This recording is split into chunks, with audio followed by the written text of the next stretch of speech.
যদি তুমি যাও, আমি তোমাকে মাত্র ৩ বার ডাকবো।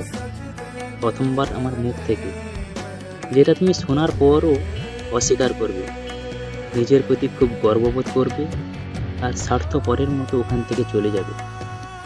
অনেকটা সময় কেটে যাবে, তবুও আমি তোমার অপেক্ষায় থাকবো।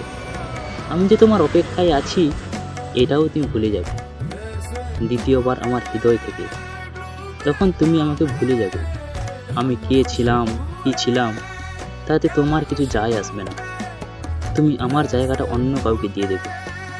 কিন্তু তৃতীয় কণ্ঠস্বরটা হবে নীরবতা, যা তুমি চাইলেও সহ্য করতে পারবে না।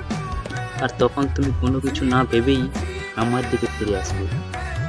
তোমাকে পাওয়ার সব ইচ্ছাই আমার মারা যাবে, আমার আর ফিরে আসা হবে না। কিন্তু তুমি আমাকে বারবার ডাকবে।